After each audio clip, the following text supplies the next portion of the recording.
Bijouterie Pantsu, manolotra anao ny logité. Fa ahoana kina tandry mampafotsy an'ireo ohatr'izao Satria za mampiasa Blossom White. Blossom White, éclaircit votre peau. Tena izy rasoir Supermax. Supermax ny rasoir mora indrindra eto an-tanàna. Ariary dimanjato zay lalovany malama.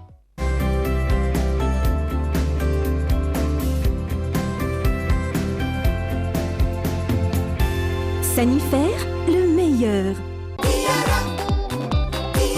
Tiara, ny tsirony voankazo manolotra anao ny logité. La saveur ultime des fruits. Charbon-bout manolotra ho anao ny logité. Charbon-bout, madio, mateza, mora ampiasaina. Telma, safidiko numéro 1 malagasy manolotra ho anao.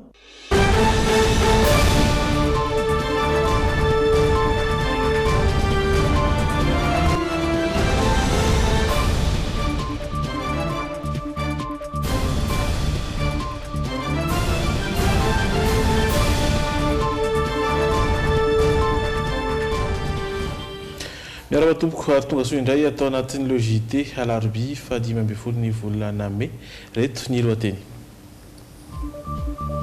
Nasimpanavaozana ny lalàna mifeny fifamoivoizana eto Madagasikara ary nampahafantarina androany mikasika izay lalàna vaovao izay. Mifarana tanteraka androany ny fandrafetana ny lisy-pifidianana niakatra 3.7 isanjato ireo mpifidy voasoratra anarana raha ny antotanisa avy amin'ny seni. Fitsarana tsy mitanila no andrasana mahakasika ny raharaha fanompotonam-bola atao amin'ny orinasa Jirama izay tsy naharenesam-baovao efa andro maromaro.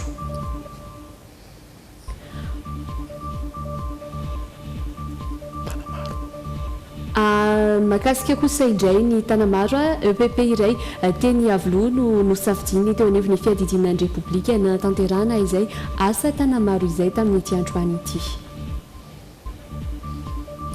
Amin'ny maresaka iraisam-pirenena kosa indray dia mitoy ny fifandrangitana eo amin'ny Iran sy États-Unis amin'izao fotoana izao.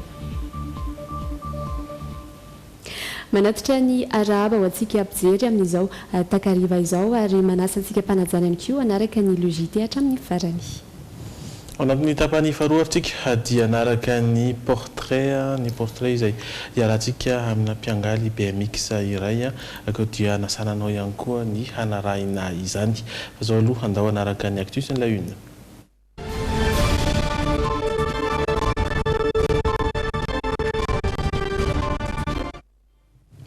Ny misongadina tamin'ity androany ity efa lany andro ny lalàna mifeny famohizana eto Madagasikara ireo sampandrarano sahana izany bongatroaka izany ny kolikoly sy ny tsy fahanarahan-dalàna amin'ny endriny maro amin'ny fampiasana lalana.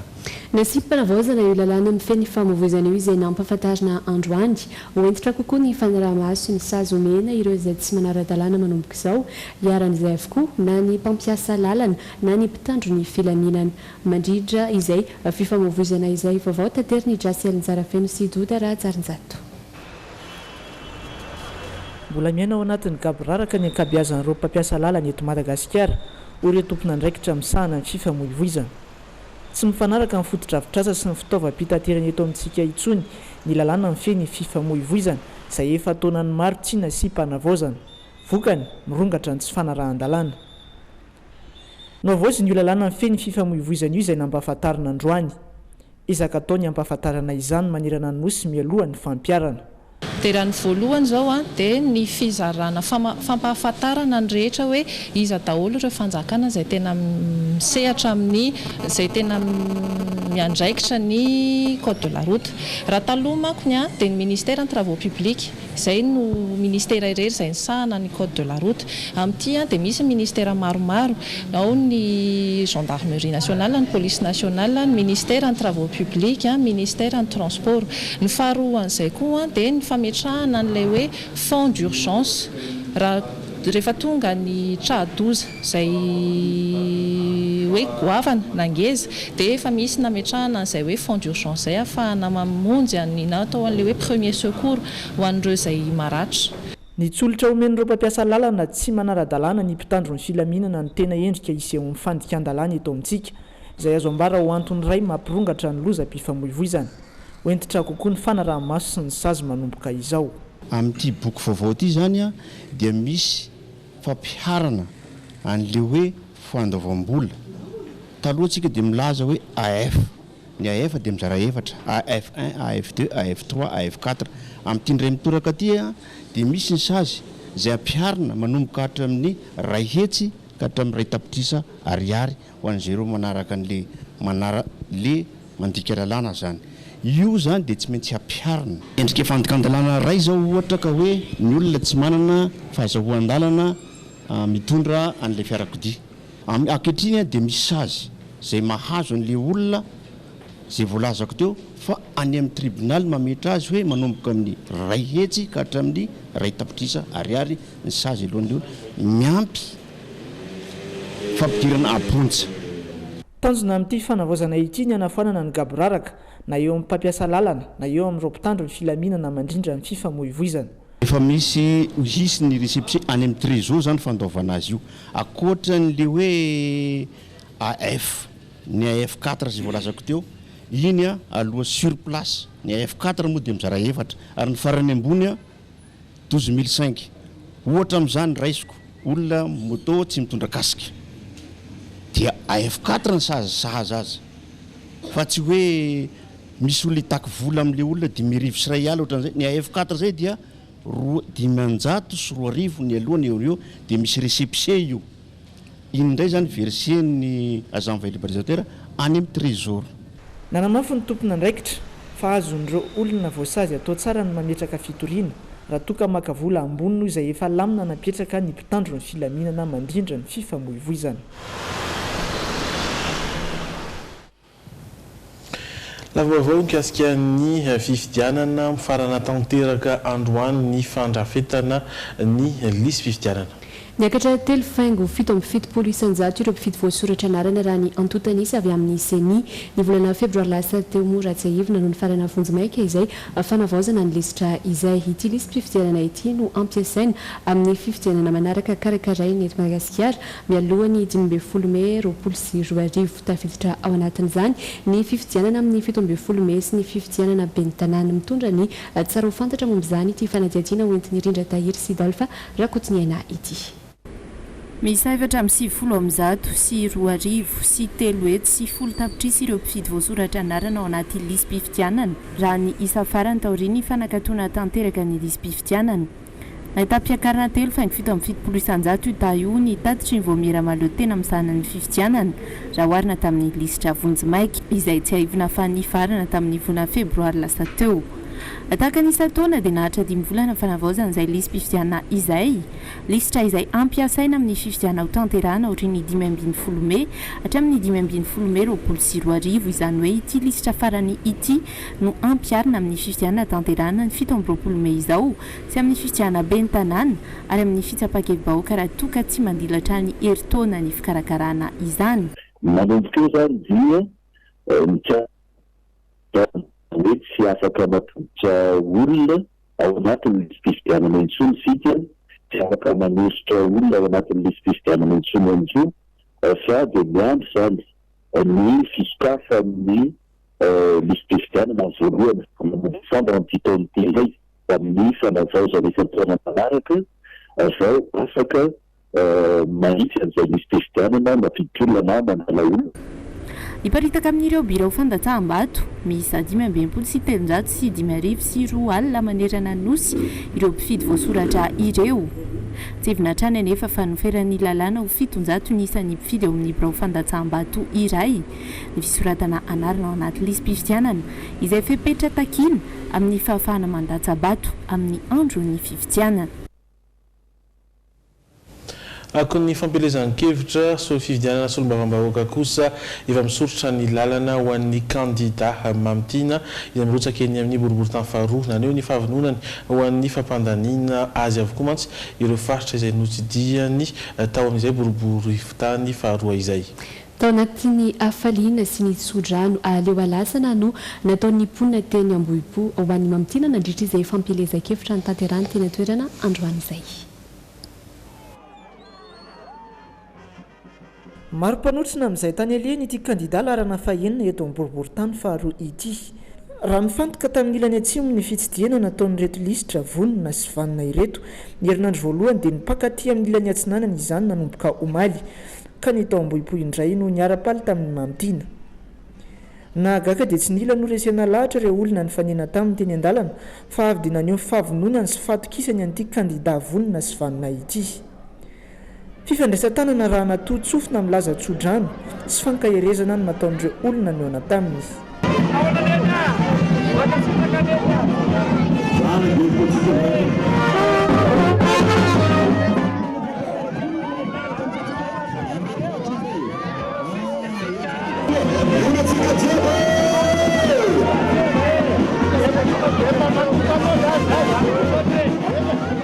manamafy ny batamin'ny fandresena trany izay lalana lalovan'ity kandida vonina sy vanina ity satria loso tolombavam-bahoaka tsy nitsinjo vahoaka fa manompo atoko sy tsangan'olona ny vahoaka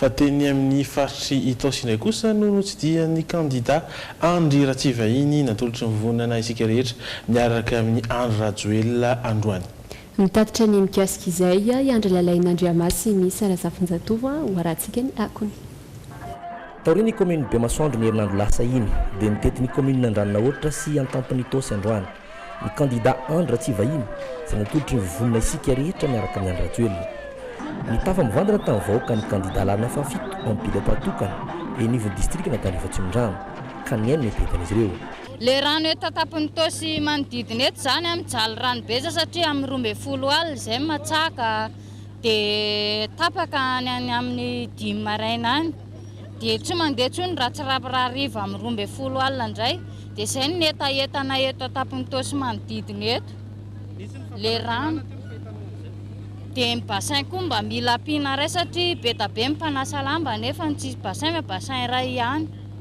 dia olona eo amin'ny 5 eo na enina ny atonina le bassin dia tsy ampy zany le bassin nampananteny ny kandida Andry Ratsivahiny teto fa hijery akaiky izay olana izay ary vonina hiady hatramin'ny farany mba hatosatsaka sy andavana ireo tetikasy anovotana Itosy sy manodidina manoloana ny olan'ny rano sy jiro ka eto zany dia zay ny any tanàna ampon'ny Itosy hoe andao hifidy amin'ny 17 ny volana May dia larana 7 ny antony dia zao hoe efa manana ny vina amin'izany fanalana ny olana menjady amintsika zany ny fanjakana amin'izao fotoana zao fa tsara mifanometana antsika ary ny tena koa dia vonina tena hitondro sy anara-masy mihitsy hoe aiza ho aiza ny fanavotana anompon'ny Itosy amin'izay resaka rano sy jiro zay anara-maso akaiky mihitsy zany ny tenako amin'izay efa manana ny vina filoham-pirenena amin'ny fanaovana ny tanamasoandro dia io ihany koa dia tena hanetanana ny vahoaka indrindra fa ny eto Itosy fa tena tombony be da be ho antsika satria tena isy ny fampandrosoana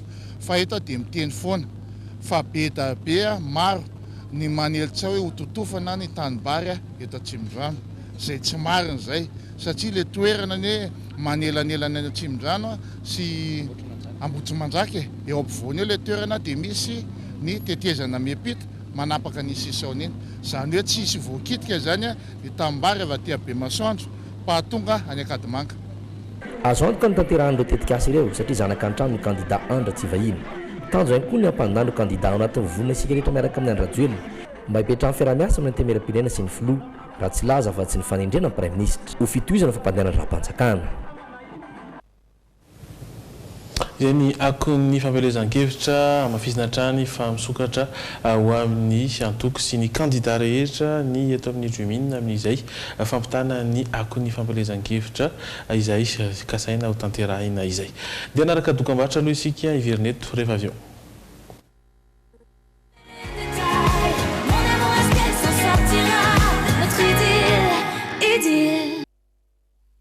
mitoy ny logité ary ibana ny vavao ara-toekarena ny lafiny sosialy sy ny vavao maro samihafa ihany koa izay ho tohizana eo fandao aloha hampafantatranao fa andro 6 no isaina dia hivoaka ny teti-bolam-panjakana nasy-panitsina raha araka ny resaka izay ny fanaovany Andry Lalaina Andriamasy sy misy sarazavin-jatovo tamin'ny ministry ny toekarena sy ny teti-bola Randriamandranto Richard androany teti-bola izay hoenty ny fitondram-panjakana miasa ao amin'ny fanatanterana ireo fandaranasa ny nataraiky ny fivoahan'ny LFL tamin'ity ny fitsiriana isak'ireo androm-panjakana sy ministera tsirairay mikasika ny teti-bolany.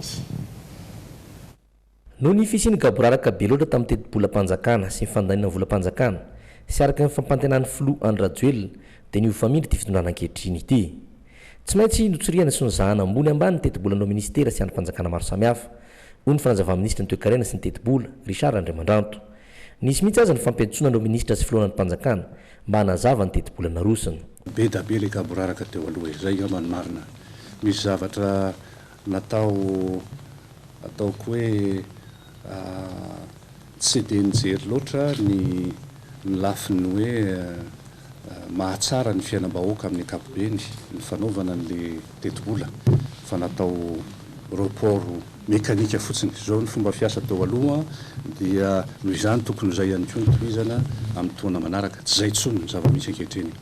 Président Rajoelina mihitsy no sahala amin'ny hoe manao ny asany nisy olom-bahoaka satria fantatrareo fa tsy maintsy ordonnance ihany no andaniana an'io teti-bola mpanitsina io ka midika izany fa manao ny asany izy amin'ny filoham-pirenena ary mijery akaiky tokoa ny firafitry ny teti-bola ny ministera tsirairay avy, ny lafiny investissement fa eo koa ny lafiny fampandehanan-draharaha amin'ny ankapobeny.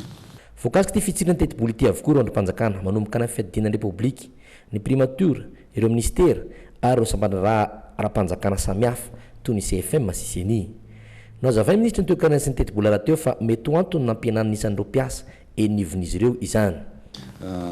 Tsy maintsy misy ny ezaka atao mba antsina n'le gaboraraka teo amin'le fampidirana mpiasa izay tsy manana ataontsika hoe mitraikefa mifanandrify amin'izay nandraisana azy ho mpiasa ao anatin'ny ministera ny toe-karena sy ny fitantanam-bola dia be da be tokoa izy ireo amanarivony ary tsy maintsy ho atao izay ezak'izay satria izay ny fanambina petraky ny filoham-pirenena ka nahalany azy ho président ny république. Tsy maintsy misy izany zavatra any ary raisitsika ampanetretena sy ho adidy eo anatrehan'ny tantara sy eo anatrehan'ny taranaka faramandimy ny fanadiovana izany lafiny hoe mpiasa isaky ny ministera izany. Tsy maintsy atao io.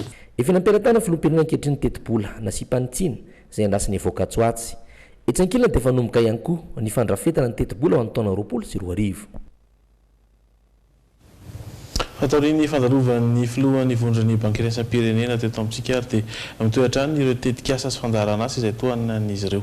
Isan'izany ireo tetikasa ara-tsosialy izay sahan'ny FID na ny tahiro an'ny fampandrosoana nisy ny fanaovan-tsony mahakasika izany androany izay natrehany Andrelaina Andriamasy misy ara-zafinjatofo. Vola mitentina sy $10 natolotry ny banky resapirenena ao Madagasikara. Nafindra ny fitona malagasy avy hatrany ho tantanan'ny FID na ny tahiro ho an'ny fampandrosoana izany mba hanohizan'ireo tetikasa ara-tsosialy izay efa nosahany ny antaona maro. Tetikasa ofisialy roa izay mipaka avy hatrany amin'ny fiainan'ny vahoaka izay misitraka izany. Misy ny atao hoe asa avitra mirindra sy ny fiavota. Dia ho ao anatin'izay zany no ampiasanan'ireo vola ireo amina distrika 13 ho an'ilay fiavota na vantsinankohonana dia distrika 7 manerana Madagasikara no ampiasanan'ilay vola ampahan'ilay vola amin'ny asa avitra mirindra. Raha ny olona eritreretina hisitraka izany, fianakaviana eritreretina hisitraka izany dia mahatratra 5,000 sy 1 hetsy. Izany hoe raha ohatra ka amin'ny ankapobeny fianakaviana iray izany mety misy olona 5 ao anatiny dia hitantsika fa 5,000 sy 7 hetsy izany no malagasy afaka hisitraka ny fanomezana avy amin'ny banky iraisam-pirenena. Itombony izany ireo hisitraka ny tetikasa avotra mirindra sy fiavota anerina nosy. Tetikasa izay hanampinan'ireo tantsaha marefo ara-pivelomana amin'ny alalan'ny fiarahaman-tanteraka fambolena sy fiompiana ary ny fanampina mivantana azy ireo toy ny vatsinankohonana. Androany tanterana ny fanaovan-tsony teo amin'ny solotena maharitra ny banky iraisam-pirenena eto amintsika sy ny tale ny filankevim-tantana ny FID. Fa natanteraka tanamaro ny fiadidinan'ny Repoblika androany. EPP iray teny avlohany no safidiny nanaovana izany tanjona ny ampianatra ireo ankizy anadio sy ikoly ny tontolo manodidina azy ireo. Nisy ihany koa ankoatr'izay ny toana ara-tsakafo nomena ireo mpianatra izay heverina hanala fahasahiranana ny ray aman-dreny. Pierdina Razavindriamanana sy Kasambola manana no mitatitra amin'ny vaovao. Isan'ireo EPP fatranainy ity eto Iavoloha ity ho fanatsarana ny sekoly mba ahafahan'ireo ankizy mianatra anatin'ny tontolo iainana madio araka izany dia notanterahana teto amin'ny EPP Iavoloha indray ny hetsika asa tanamaro. Hetsika tanamaro izay tafiditra anatin'ny tetikasan'ny ministera tsirairay. Tokony ho ary tokony atao hiparitaka eraky ny toeratsy mpianarana rehetra zany ny asa tanamaro toy izao tsy voatery hiandry foana ny avy any fitanafony be fa eo na atao hoe misy sikina dia zany manao an'izay asa tanamaro zay. Misy mpianatra 500 eo ato amin'ity EPP Iavoloha ity. Ny ankabeazan'izy ireo anefa sahirana avokoa raha ny fanadihadiana voaray. Ankoatra ny fanatsarana ny tontolo iainan'ireo mpianatra araka izany dia nomena toana ara-tsakafo ihany koa izy ireo.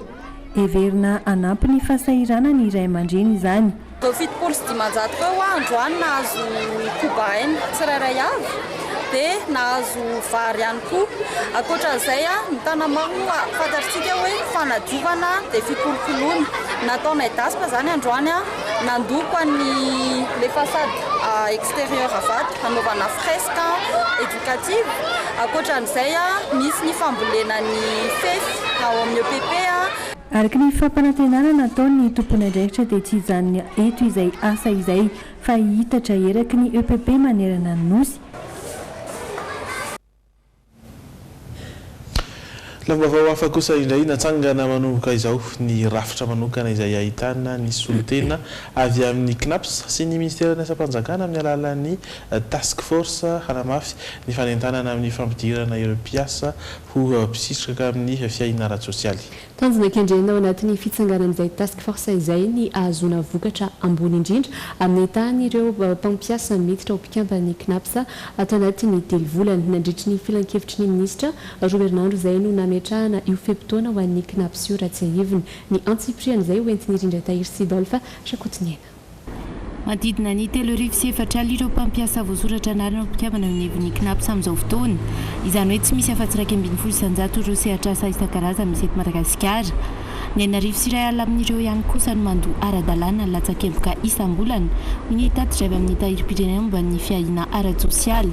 Tarehimarika ambany izay maneho fa mbola marefo ny fijerenan'izy io ny mpampiasa eo amin'ny fisitrahana ny fiahiana ara-tsosialy. Antony andraisan'ny gouvernement tafepetra dia ny fanomezana telo volana ny CNAPS hanamafisana ny fanentanana hidira ireo mpampiasa ho mpikambana eo anivon'ny CNAPS. Apetraka manomboka izao ny rafitra rahan'ny fanjakana fohy be amin'ny alalan'ny ministeran'ny asa sy ny asa-panjakana ary ny CNAPS. Vita telo volana atao ny tombana firy no tafiditra fa raha mbola misy tsy tafiditra dia mbola tsy maintsy hitohy hatrany ny asa fanentanana sy fanaraha-maso izay tsy maintsy tokony ho atao satria ao anatin'ny asan'ny fiandraiketana an'izay fiahiana ara-tsosialy izay ny fanaraha-maso ireo mpampiasa sy mpiasa tsy mandateraka ny adidiny aty amin'ny CNAPS ireo mba ahafahan'ny mpiasa fitsinjovana ny mpiasa manokana hisitraka ny zony amin'izay tokony hisitraka an'izay zoa amin'ny fiahiana ara-tsosialy izay. Fanatrarana ny tambony indrindra amin'ny fandrakofana ny fiahiana ara-tsosialy no tanjona apetraka atao anatin'izao telo volana izao. Izy tantsoroka omeny ireo orinasa sy mpampiasa nanazavana avy amin'ny fanaraha-maso ny asa fa efa voafaritry ny lalàna ny fanasaziana raha toka tsy mirotsaka amin'ny fampidiran'ireo mpiasa ny mpisitraka ny fiahiana ara-tsosialy ny mpampiasa. Ao anatin'ny fitsanganana feny asa manomboka misy any sazy ara-bola dia misy any koa ny sazy fidirana foza raha ohatra ka efa misy vita zany fanentanana nataon'ny avy amin'ny fanjakana sy ny CNAPS ka rehefa tonga ny fepitoana apetraka ao arinan'izay fanentanana izay ka mbola tsy mampiditra ireo mpiasa ao aminy ny mpampiasa dia tsy maintsy ampiarina amina lalàna izay ao anatin'izay fitsangalana ny feny asa izay. Ny orinasa rehetra ny sehatra asa misy ny manara-drafitra na ihany koa ireo tsy manara-drafitra sy ireo asan-trano dia voakasika izay fanentanana izay avokoa raha ny fanazavana. fikajina ny tontolo iainana hampolony mahery ireo valan-javaboary izay misy eto Madagasikara matetika lasibatry ny fiovaovan'ny toetry ny andro nefa izy ireny.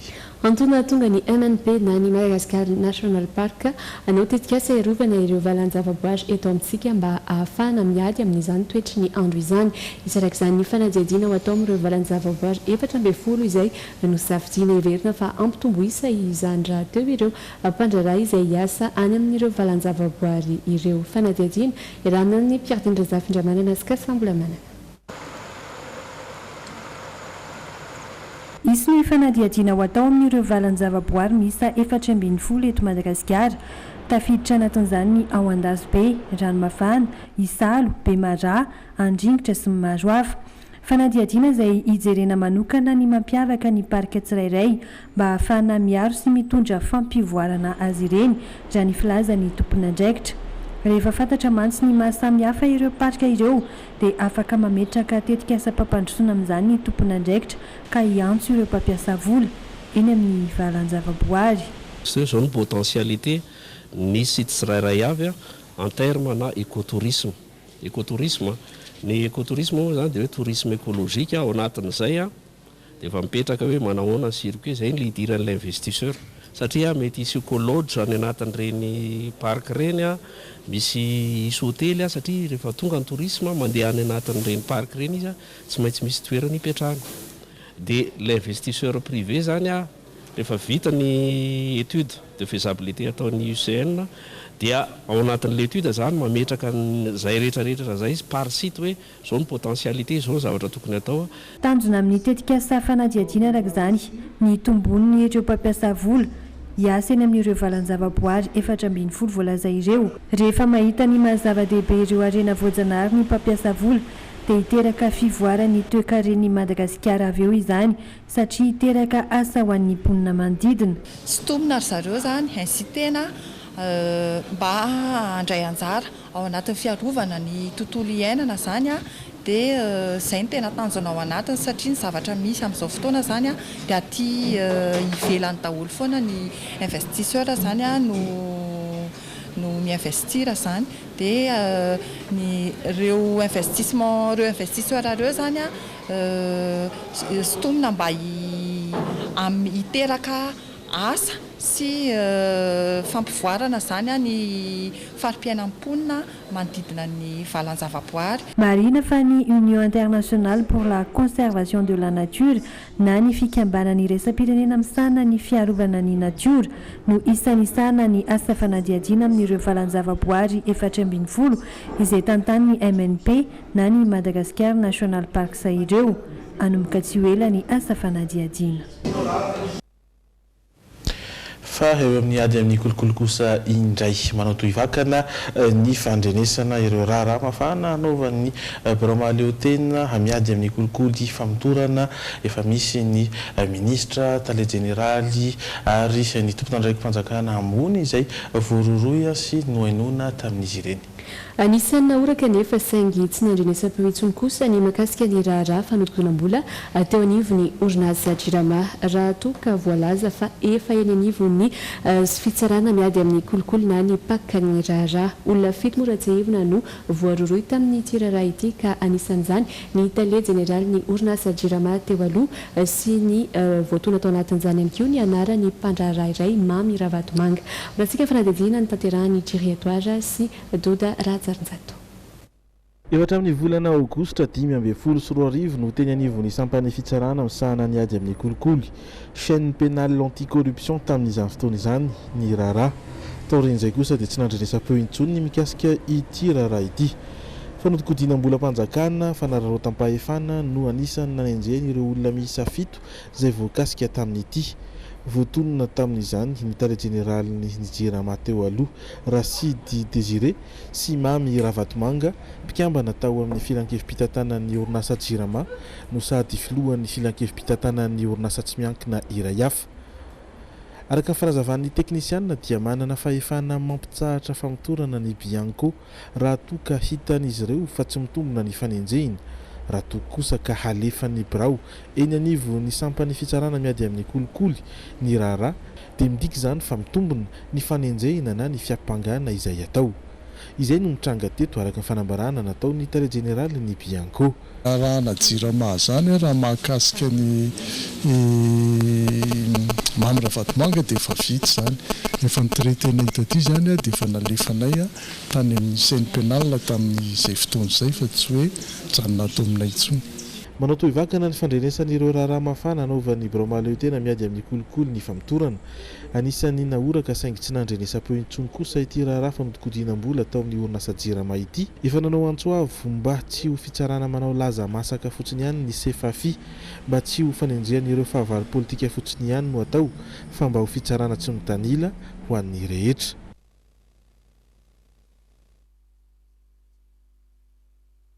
Kosa indray nahetsika tamin'ny fanavotana zandary marary iray tany mananjary ny Angidiby izay ny zandarmaria. Noho ny falaviran'ny toerana sy ny fahasarotan-dalana dia nampiasaina izany mba ahafahana mampiakatra ilay marary hiakatra ty Antananarivo. Aingana tsy natao an'ny fitandronan'ny filaminana fotsiny ihany mantsy io fitaovana io fa miasa ihany koa amin'ny lafiny vonjena tahaka izao. Fenoaja Ariana sy Aina Raonna. No ny tsy fahasalaman'ny zandary iray tamin'ny Mananjary dia nahetsika ny Angidiby iray anavotana ny aigny iraka any Ampasinambo distrikan'ny Mananjary io zandary io ary aretina niatra amanona no nahazo azy raha ny famitam-baovao iray.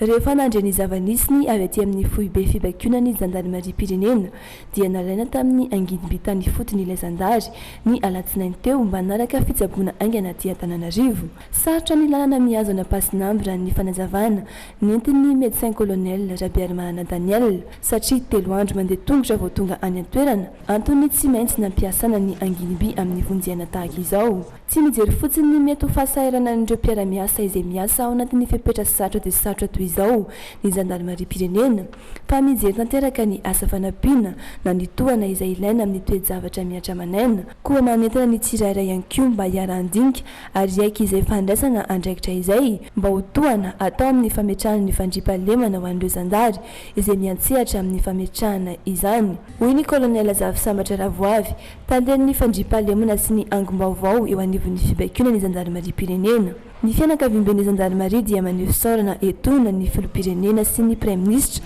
noho ny fandraisana andraikitra sy ny fanampiana nataon'izy ireo ka nahafana nanavitra ny ainy ity zandary ity toy izao tamin'ny alalan'ny Angidiby. Kolotsaina kosa indray sehatra iray lehibe ahafahan'ny mpankafy ny kolotsaina aziatika manana tanteraka ny nofinofiny ny quiz en Korea. Andiany voalohany izany eto Madagasikara ary firenena ampolo no mandray anjara hiady ny toerana amin'ny lalao famaranana lehibe atao any Korea Atsimo amin'ny volana septambra ho avy izao.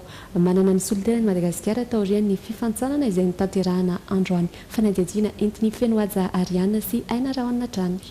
Anjatin'ireo tanora sy ankizy mihoatra ny 12 taona ny soratra anarana tamin'ny fandraisana anjara tamin'ity quiz en Korea ity. Andiany voalohany izy ity tonga marobe izy ireo teto amin'ny stade Alarbi androany. On a préparé des questions, des quiz.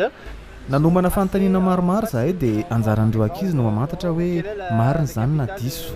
Mora ireo fanontaniana ohatra hoe iza ny renivohitra Korea Atsimo.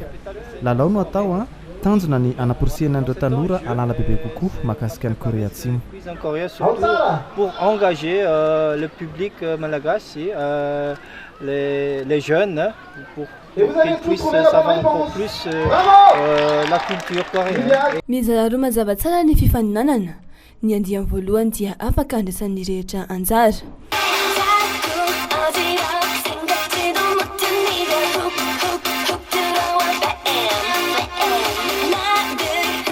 Ny faharoa kosa dia natokana ho an'ireo 12 taona no miakatra izay no tanterahina atao amin'ny Ibis Hotel. Nivoaka mpandresy tamin'izany ny Gris ary azo ny mazava ho azy ny tapakila andehanana any Seoul any Korea Atsimo. Tsy mbola mino hatramin'izao hoe nandresy fa tena ny niomana zany tena be zavatra nianarana dia na ny ankizy ary izay niarany anatra dia nefa hitako hoe resiko ilay namako dia ohatran'ny taitra be dia za zany nitodika atao amin'ilay sala dia efa roa sisan'izay dia tsy hitako kory hoe tamin'ny oviana ilay olona nilatsaka daholo. Ilay teo mbola mora fa ilay any tena sarotra be satria efa nanomboka 2012 zareo nanao an'ilay quiz dia nisarotra dia na izary zao sady faly sahirana hoe mbola hianatra be zany appréhenty. Mbola manana 10 volana Anomanana ny lalao famaranana lehibe atao any Korea Atsimo Kris amin'ny volana Oktobra ho avy izao. Andiam voalohany ity ao Madagasikara. Entanina ny hiomana amin'ny andiam manaraka sahady ireo mpankafy ny kolontsaina koreanina izay manampaniriana ny hiatrika ny andiam manaraka amin'ny taona ho avy izao.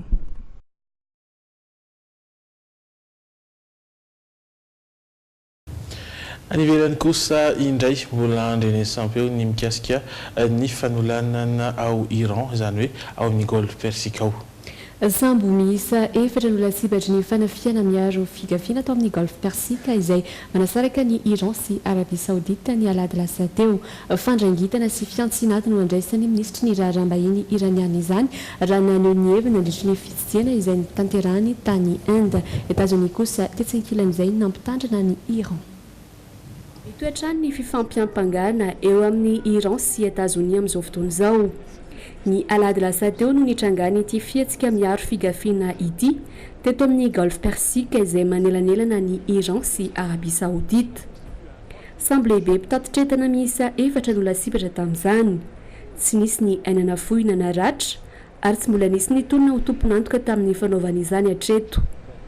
Na eo aza nefa izany dia vao maika mampitombo ny tsy fifankahazoana misy eo amin'ny rotonty ny zava-nitranga iny. Nisy avy hatrany moa ny fanambarana nataon'ny fitondrana Amerikanina ary raha fitinina dia ny fampitandremana ny Iran no tena votoatiny. Raha vao mikasa ny anafika anay dia tsy maintsy miaro teny izahay, tsy manana eritreritry ny hiady amin'ny fitondrana iraniana velively nefa Etats-Unis. Fampitandremana fotsiny ihany no nataon'ny filoha Amerikanina, ny andaminana ny tsy fifankahazoana amin'ny fomba diplomatika no ifantohanay. Tetsenkilany nandritry ny fitsidihana ny Inde nataon'ny ministra iraniana misahana ny raharaham-bahiny naneho hevitra mikasika ny zava-nitranga ny alahady iny ny tenany, nitsikeran'ny zavatra nataon'ny Etats-Unis ao Moyen-Orient amin'izao ihany koa. Noresahanay teto ny mikasika ny toetra ara-politika fa indrindra ny fihetsika tafahoatra fitsiko ny fitondrana Amerikanina. Manany mety ho iafarany io fihetsika miaro figafiana nitranga atao amin'ny Golfe Persika iny izahay. Fandrangitana ankitsirano ampitombo ny disadisa efa misy amin'izao fotoana no andraisanay izany. Ny talata lasa teo dia nanamafy kosa ny tompona andraikitra ambony eto Iran, Ayatollah Ali Khamenei, fa tsy hisy ny ady eo amin'ny Iran sy États-Unis. La passe d'armes actuelle vise à tester la détermination de chacun et nous sommes bien déterminés à résister. Ao Soudan kosa indray rehefa ny kando nandritry ny andro roa andro izany ny filan-kevitry ny tafika sy ny solotena ny vahoaka ao Soudan dia nahita marimaritra iraisana amin'ny andrafetana ny fitondrana tetezamita. Hitsangana tsy ela araka izany ny fitondrana izay ahitana rafitra telo taona moa no voafaritra iasan'ny gouvernementa marimaritra iraisana izay. Afaliana no nasetrin'ireo Soudanais ny fanambaranany amin'ny fahitana marimaritra iraisana tao amin'ny tafika sy ny sivily rehefa ny kando mihoatra ny 7 ora. Hitsangana tsy ho ela araka izany ny gouvernementa ho an'ny marimaritra iraisana ao Soudan. Aharitra 3 taona ny fahareta ny fitondrana tetezamita izay atsangana eto Soudan.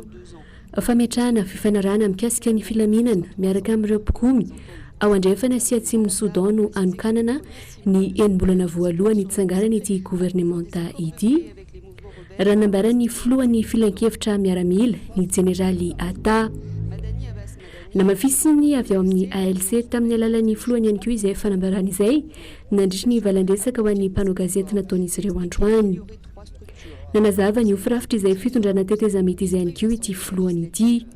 Rafitra telo no iso izy ny filan-kevitry ny fahefana mpanatanteraka. Manaraka izay ny filan-kevitry ny ministra ary farany anteny mandinika ny lalàna. Ratsahivina dia nanao toy vakana sy ny fampitohy ireo fitakiana ataon'ireo Soudanais izay nefara tamin'ny fialan'ny Omar El Bishir tsy ho filoham-pirenena intsony ny volana aprila lasa teo. Nanomboka ny volana desambra tamin'ny tsy fankasitrahany ny vahoaka ny fiakaran'ny vidin'ny mofo tao Soudan, nitohatrany ny tolon'ireo mpanohitra taorian'ny fialany. Isan'andro teo anoloany ny foibe toeran'ny tafika Soudanais ao Khartoum. Ny herisetra na ahafataisan'olona ny fiandohany ity hetsika ity no nanosika ireo tafika sy sivily nitady marimaritra iraisana isoroana ny fihitarana izay krizy izay. izay mikasika an'iny fa iverina eto an-tandrazana isika na dia hoentina makany Egypte kosa renao amin'ny alalan'ireto sary reto misy mantsy ny tolotra izay hoeniny Karaïl mitondra antsika any Egypte any daorahana ny sary.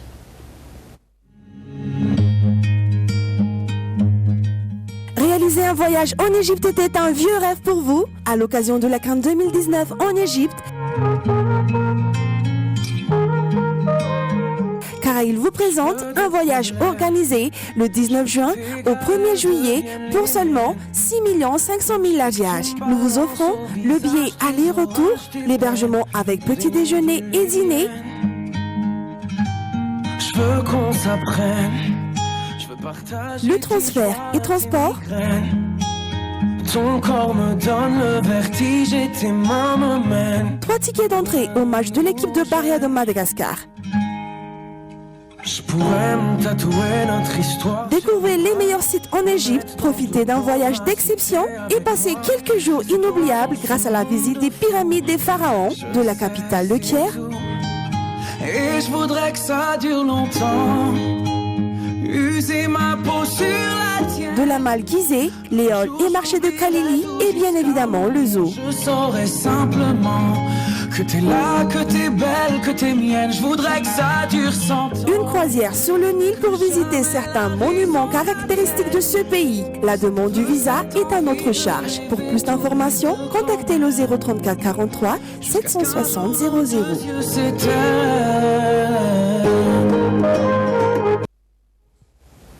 Dimietsy sy ray taprisy enina taprisy ariary azafady mandritra ny herinandro mahery izany hoe herinandro maromaro moa zany no tatolotry ny Karaïl aminao amin'izay fitsidiana ny Egypte izay sary izay ihany koa no mamarana ny tapany voalohany sy amatsaivina aminao izay mety tsy naharaka ny vaovao ny anisan'ireo songadina tamin'ity androany ity nasimpanavaozana mantsy ny lalàna izay mifeny famovoizana eto Madagasikara nampahafantarina androany rahateo izany.